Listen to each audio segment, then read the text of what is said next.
1, 2, 3.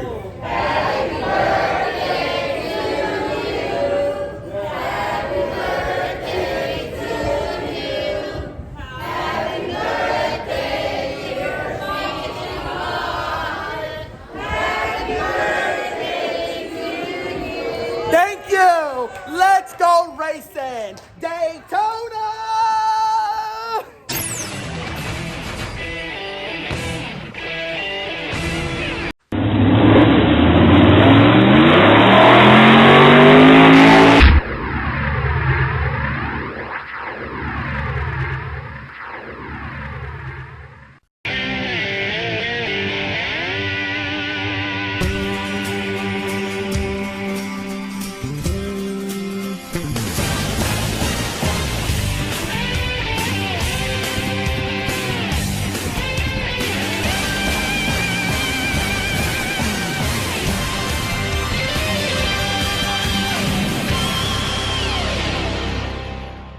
Ah, yes. After a fun Gatorade Twin 125 on Thursday night to set the field for the Daytona 500 for my Ricky Craven 32nd birthday on Sunday, the Craftsman Truck Series was back in action for the Florida Dodge Steelers 250.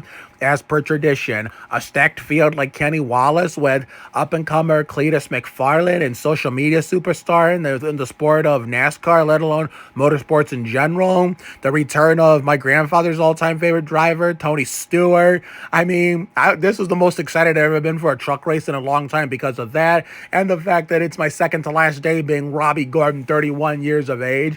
And surprisingly, this was probably one of the most cleanest Florida Dodge Steelers 250 in a very long time, with no stupidity, no big one, none of that shit. Although, I mean, we did have a little pep talk that a couple nights, like I think after the 125, to make sure what we didn't want to see replicated from past runnings of this race, and somehow I think we passed the challenge. So therefore, good work, I guess. So let's recap this race. So not stage one. So the beginning of the race, it was on immediately 2x2, 3x3 across the 37 car pack. And the Spire cars are McDowell and Hocevar, which, oh my God, Hocevar, you fucking wrecking ball. I'll have more on you a little later. They dominated the race from most of the way. They had the best trucks all night and had the trucks to beat. And here's the part where, and this is where the first of the major ratings that, flushed right down the drain. Cletus doesn't even get to break a sweat because he wipes out after 6 laps. And I'm not a Cletus fan by any means, but this made me really, really sad. I was really looking forward to seeing what he could do. In case he stuck around at the end to see if he would fight for the win and see if he could actually do stuff. And we didn't get to see it. He was hard on himself, and I can understand why, considering he didn't want to wreck 30-plus trucks, so he overcorrected, spun to the inside, slammed the inside wall with authority. But thank God the safer barrier was there. Just like Miguel Paludo in 2012, there was no safer barrier. He and Miguel Paludo back in 2012 would have been seriously hurt in their accidents on that inside wall coming off turn 4, entering the tri-oval. Goes to show how far the safety has come in this sport of NASCAR since losing Dale Sr. and Blaze Alexander in 2001. But we also got to respect Carlos Pardo, who was the last NASCAR fatality as a whole, not just a major, like a fatality in a series that more people watch, considering since nobody watches the Mexico series, NASCAR wants to sweep Carlos Pardo under the rug. Well, we'll talk about that another day. But anyway, back to the race. Hocevar and McDowell, his teammates, continued dominating the show. And, Ty Majeski and Matt Crafton's old ride, was up there fighting for the win and was in contention. And look at this pack of racing. This was incredible. 3x3x3. I hope we can see this Sunday on my birthday when my girlfriend and friends come over for the Daytona 500, which it's going to be rain-free, it looks like. It doesn't look like it's going to rain until way late at night after the checkered flag. So I think we're going to be in the clear. So therefore, I think in the stage 1, it was rarely inaccurate. They said Tanner Gray got it, but I knew the first time I wasn't going crazy. Hocevar got it with no question. It's like Fox being already in mid-season 4 making fuck-ups like this. I mean, it was clear as day that Hocevar got to the line first, no doubt. Look at that. Oh, baby. Next, Here's where my boy Nemechek came to play. I mean, Hemrick was in contention with him until that bullshit penalty that cost him 3 laps. I mean, he was only able to get one of them back and never got back in contention because he didn't get the cautions that he needed. But Nemechek, even as a Winston Cup leash, this motherfucker came to play and had a shot at giving me an early birthday present like Ty Dillon almost did in the Gatorade Twin 125 last year when me, Emily, my dad, and my stepmom were at my birthday dinner at Olive Garden. I mean, with Nemechek and Hemrick both racing for the win early on, even though it was still relatively early, I thought we were going to get the 2019 Mr. Good Sense 300 Part 2 in the form of the 2026 Florida Dodge Dealers 250. And, oh yeah, this was sad too. This is the other part of the ratings of the truck race. The main part of the rating is the why, there's people are going to watch this race on TV, flushed right down the drain. McFarlane and Smoke both wreck. It's like, I was so upset. It's like, why is it that the good drivers that, people were hyping this race up for ended up in the crashes? Like, no, nobody's going to have any interest in it, even if they have a horse in the race that's not named McFarlane or Stewart. I mean, I wish my grandfather had been watching this since Tony Stewart was his all-time favorite driver when he was in the 20. And even when he left his iconic number 20 Joe Gibbs car, he went and followed him to Stewart House in the 14, Larry Foyt's old number. As Chandler Smith, we'll have more on him later, took stage 2. Here, I thought Hemrick took the lead, and I didn't even know about his penalties until he came back from commercial, concerning he came into the pits to serve that penalty under commercial. And Hocevar, this was the beginning of him being the fucking wrecking ball that he is, and makes you wonder why most people outside of me don't like him. I certainly never had a problem with him, but he really frustrated me tonight. I thought this one was going to be a really big crash, and he's lucky he didn't take 6 other trucks with them or more. Because imagine if he did, and he would have been public enemy number 1 on this night. So he was pretty fortunate that he was the only one that spun.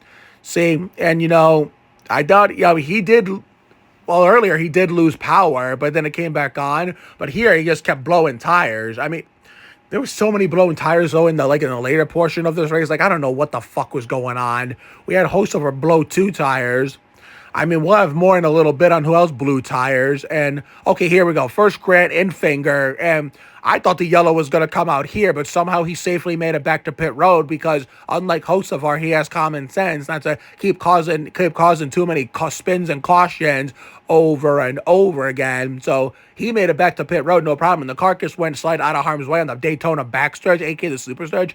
Lane Riggs had a flat tire, which somehow didn't bring out a caution because he also safely made it back to pit road, unlike Hocevar. So therefore, Hocevar, on the other hand, this is him continue to be the fucking wrecking ball that he was tonight. Went from dominating the race to being the fucking wrecking ball that he was known for in his full-time Craftsman Truck Series days when he competed for the championship full-time. This was the other caution that he caused. I mean, and the fact that he had no business racing at full song in the lead pack at 190 mile per hour, 3 laps down, which makes it even worse. Like, he was still in contention for, to win the race or finish amongst the top finishers. I mean, he was 3 laps down in the middle of the pack, and look at this is what finished him off. So therefore, this is what he deserved for racing full speed with the lead pack at 190 miles an hour, like he was on the lead lap. When in clarity, he was 3 laps down. So good fucking riddance. I'm glad his dumbass did not win. So I see why a lot of people hate him more than I ever did, because I never said I had a problem with him. I just don't like the way he drives sometimes. And then here's the part that started the overtime. I was about to post 5 laps to go. There's some damn good racing, but it was only a 3-truck incident because it happened all the way in the back. Considering if it happened in the front, it would have took out more trucks. So therefore, these trucks had minor damage, so they were able to get it fixed under yellow and continued to finish the race in overtime. Ty Majeski got into Taylor Gray, who got into Dawson Sutton. That 14 car from the Dodge Ram program hit the wall.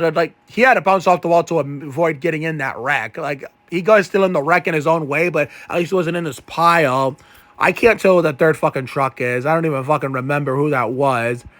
I can't even see this. Oh my God. Whoever's in that 76 car. Here's the part where I thought it was going to be a yellow flag when the other Spire car got taken out, or whoever else the other truck, whatever it was.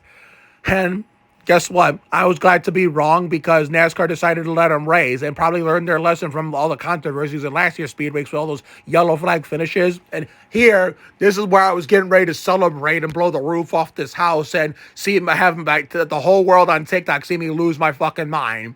I was getting ready to scream and wake up my mom, wake up my grandfather, and Nemechek couldn't even hold on to it. And oh my God. Kind of a blessing in disguise that he lost, so I wouldn't have to wake anybody up. And it's better that this happened tonight than on Sunday. So finish the job on Sunday, John Hunter. Congratulations to Chandler Smith on getting redemption in tonight's Florida Dodge Dealers 250 Truck Series opener at Daytona International Speedway from missing the Great American Race in the Gatorade Twin 125 last night. So therefore, a good redemption story is nice whenever your favorite driver, whether it's a leech or not, doesn't win the race. And I know I've always been I'm growing some common sense as I've gotten older to be against Winston Cup leaching, even if it's one of my favorite drivers. But tonight that wasn't the case for this one time because it was my birthday weekend. So I decided to let it slide and actually celebrate Nemechek's win. If he did win, like he was competing full time in the Craftsman Truck Series again to try to get his first and only Craftsman Truck Series championship, like he sadly failed to do on numerous occasions. So good shit, JHN. Happy almost early Ricky Craven 32nd birthday to me. You fucking almost had that shit. Tomorrow. Next up on the 2026 Daytona Speed Weeks menu for my birthday eve, aka Valentine's Day, my best friend anniversary with Brindley Kerr, and my last day being Robbie Gordon, 31 years old, the NAPA 300 Busch Grand National race at the World Center of Racing, where we will be joined by our long-lost Murray Ridge sister from the Livin' La Vida Lab Rats days in 2015, 16, and 17, Stephanie Herman, where hopefully we'll get to see the best up-and-coming drivers in the world wreck a bunch of cars, unlike tonight where we saw mostly a clean race. You know, there was some wrecks here and there, but we didn't wreck a bunch of trucks, and you know, there was no big one, no flips or flying through the trucks flying through the air, none of that stuff. I mean, we probably will see the exact opposite tomorrow, so anything could happen. So as long as no one gets hurt or worse, so I'm perfectly fine with seeing that. As long as we get a good racing product combined with no stupidity from the drivers themselves on the track tomorrow, then we should be in the clear. Have a good night tonight and a better day tomorrow. Take care, everyone. Good night. And I will see you all tomorrow at 5 o'clock in the afternoon for the NAPA 300 Busch race, for my last day being Robbie Gordon, 31 years of age on Valentine's Day, my birthday eve, and my best friend anniversary with Brindley Lynn Kerr at Daytona. See you later, everyone. This copyrighted telecast may not be reproduced, retransmitted, or used in any form without the authorized written consent of NASCAR Broadcasting. NASCAR would like to thank all of our fans for your support, and we hope you enjoyed today's broadcast.